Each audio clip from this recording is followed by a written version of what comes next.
Assalamualaikum warahmatullahi wabarakatuh. Shalom, Om Swastiastu, Namo Buddhaya, Salam Kebajikan, Rahayu. Yang kami hormati Ibu Siti Muhimatul Khairah selaku dosen pengampu mata kuliah perilaku organisasi. Di sini kami dari kelompok 6 akan menjelaskan pengertian perilaku organisasi. Sebelum lanjut ke penjelasan, izinkan saya untuk memperkenalkan nama-nama anggota kelompok kami. Yang pertama ada saya sendiri, Evi Dayati dengan NIM 095. Yang kedua Nur Muafiatul Farica dengan NIM 075. Yang ketiga ada Renaldi Eka Saputra dengan NIM 096. Yang keempat ada Benadi Ardiansa dengan NIM 107. Dan yang terakhir ada Hilbram Ramadhani dengan NIM 116. Yang pertama, saya akan menjelaskan pengertian perilaku organisasi. Perilaku organisasi biasanya juga disebut dengan organisasi behavior atau bisa disingkat dengan OB. Perilaku organisasi adalah suatu bidang studi yang mempelajari dampak perseorangan, kelompok, dan struktur pada perilaku dalam organisasi dengan maksud penerapan pengetahuan tentang hal-hal tersebut demi perbaikan dan efektivitas organisasi. Yang pertama, menurut Toha, perilaku organisasi adalah studi tentang aspek-aspek tingkah laku dalam organisasi atau kelompok. Yang kedua yaitu menurut Hanggraini, perilaku organisasi ialah menyelidiki pengaruh individu, kelompok, dan struktur terhadap perilaku dalam organisasi untuk peningkatan keefektifan. Dan yang terakhir menurut Robbins, perilaku organisasi adalah bidang ilmu menyelidiki dampak dari pengaruh individu, kelompok, dan struktur dalam organisasi terhadap perilaku orang-orang yang terlihat di dalamnya, bertujuan untuk memahami pengetahuan tersebut dan meningkatkan efektivitas organisasi. Tingkat analisa dalam perilaku organisasi. Yang pertama yaitu tingkat organisasi dalam tingkat individu. Pada level individual, setiap kejadian akan diagonis berdasarkan perilaku individu. Sebagaimana telah kita ketahui, setiap orang yang bergabung dengan organisasi bersamanya dibawa pula kepribadian, sistem nilai, serta sikap yang berbeda antara satu individu dan individu lainnya. Yang kedua yaitu perilaku organisasional dari tingkat kelompok. Tingkat kelompok mencakup semua kelompok dalam suatu organisasi. Ukuran kelompok dapat bervariasi mulai dari beberapa orang yang bekerja sama hingga kelompok besar dengan puluhan atau ratusan anggota. Assalamualaikum warahmatullahi wabarakatuh. Perkenalkan, nama saya Damar Ramadan Setiawan dengan NPI 14122000116. Di sini saya akan melanjutkan presentasi dari kelompok saya. Di sini saya akan membahas tingkat analisa dalam perilaku organisasi. Perilaku organisasional dari tingkat organisasi. Pada tingkat ini, semua kejadian yang terjadi dalam organisasi akan dianalisis dalam konteks organisasi. Dalam hal ini, dimensi-dimensi organisasi seperti struktur, desain, dan kultur organisasi akan dipahami sebagai determinan yang memengaruhi perilaku individu dan perilaku kelompok. Berikutnya, tentang faktor lingkungan dalam mempengaruhi perilaku organisasi. Lingkungan organisasi adalah salah satu faktor dan objek yang berinteraksi dan dapat mempengaruhi sebuah organisasi, serta juga dapat dipengaruhi dalam perilaku yang terjadi di dalam organisasi itu sendiri, serta akan mempengaruhi dan berdampak pada operasi perusahaan atau organisasi. Setiap organisasi akan berinteraksi dengan lingkungan tempatnya beroperasi. Berikut gambar lingkungan organisasi. Terdapat tiga, yaitu lingkungan langsung internal, dan lingkungan tidak langsung eksternal. Untuk lingkungan langsung terdiri pekerja, dewan komisaris, pemegang saham, jaringan, stakeholder. Untuk lingkungan langsung eksternal terdapat pesaing, konsumen pasar, pemasok, lembaga keuangan, dan kelompok lainnya. Untuk lingkungan tidak langsung eksternal terdapat politik, sosial, ekonomi, dimensi internasional, dan teknologi. Untuk berikutnya, tujuan memahami perilaku organisasi terdapat tiga. Untuk yang pertama, Prediksi. Prediksi yaitu memahami dinamika perilaku untuk meningkatkan kinerja tim dan kepuasan karyawan. Yang kedua, eksplanasi. Eksplanasi yaitu menjawab pertanyaan terkait penyebab perilaku individu dan kelompok.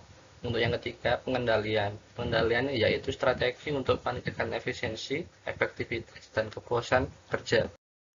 Assalamualaikum warahmatullahi wabarakatuh. Perkenalkan, nama saya Nurma Afiatul Farija dengan NBI 14122000075. Di sini saya akan melanjutkan presentasi teman saya yang sebelumnya. Pada kali ini saya akan membahas tentang keterkaitan disiplin ilmu lain dalam perilaku organisasi. Nah, di sini terdapat 4 disiplin ilmu lain yang sangat berpengaruh dalam perilaku organisasi. Di antaranya terdapat psikologi, sosiologi, psikologi sosial, dan juga ilmu politik. Dalam psikologi ini, berkaitan karena mempelajari motivasi, persepsi, sikap, stres dalam suatu organisasi. Pada sosiologi, yaitu mempelajari interaksi sosial dan dinamika kelompok dalam suatu organisasi. Yang ketiga, terdapat psikologi sosial yang berfokus pada pengaruh lingkungan sosial terhadap individu pada suatu organisasi. Yang keempat atau yang terakhir yaitu terdapat ilmu politik yang memahami kekuasaan, konflik, dan juga pengambilan keputusan dalam suatu organisasi. Nah, yang selanjutnya yaitu merupakan gambaran model hubungan disiplin ilmu terhadap perilaku organisasi menurut Robin yang sudah seperti saya jelaskan sebelumnya.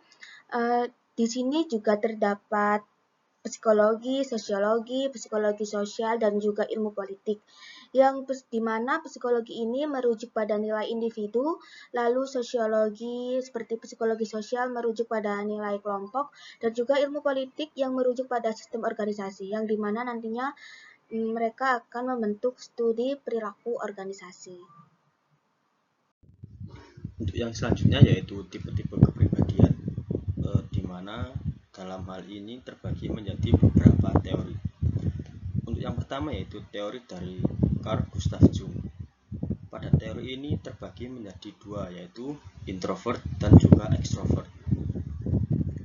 Untuk yang introvert sendiri, seseorang itu lebih berfokus pada dunia internal seperti pikiran dan perasaan mereka sendiri. Hal itu menjadikan mereka itu lebih nyaman di lingkungan yang tenang serta membutuhkan waktu sendiri untuk mengisi ulang energi mereka.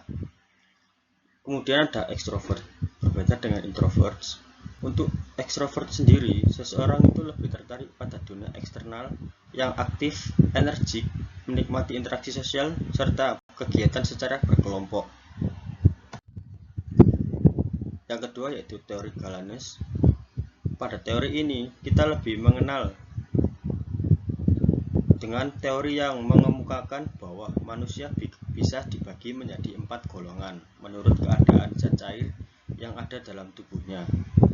Tipe kepribadian menurut teori ini yaitu melancholikus, sanguinicus, phlegmaticus, serta cholericis.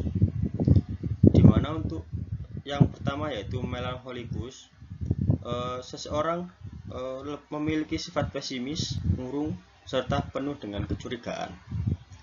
Untuk yang kedua yaitu sanguinicus, seseorang pada tipe ini memiliki sifat optimis, gembira, serta periang. Yang ketiga yaitu phlegmaticus. Untuk phlegmaticus sendiri, tipe kepribadian manusia yaitu tercenderung lamban, tenang, serta pesimis. Dan untuk yang terakhir yaitu cholericis. Untuk yang ini, sifat seseorang itu lebih garang, agresif, serta mudah marah atau emosi.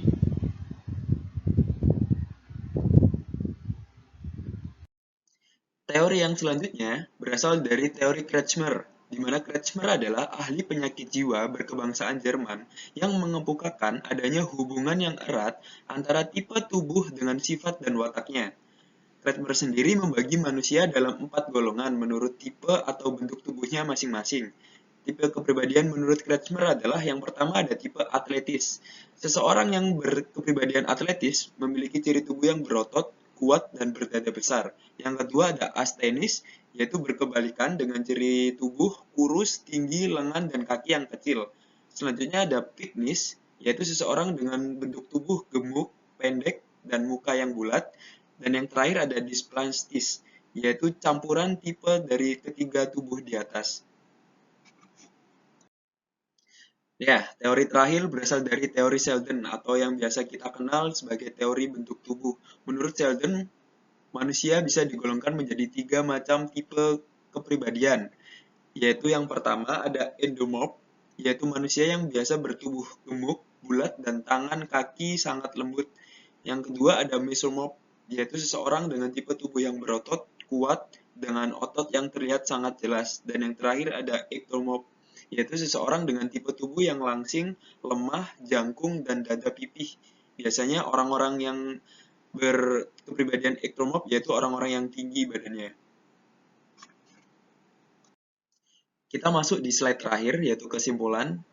Menurut kelompok kami, perilaku organisasi merupakan bidang studi yang penting untuk memahami dampak individu, kelompok, dan struktur terhadap perilaku dalam suatu organisasi. Hal ini mencakup analisis sistematis mengenai hubungan sebab akibat dan penerapan manajemen berbasis bukti untuk meningkatkan efektivitas organisasi. Perilaku organisasi dapat dipengaruhi oleh berbagai faktor, termasuk pedoman dan ekspektasi yang ditetapkan oleh perusahaan, interaksi antar kelompok, serta struktur dan kultur organisasi. Mungkin sekian dari kelompok kami. Saya yang mewakili, saya menutup. Terima kasih. Wassalamualaikum warahmatullahi wabarakatuh.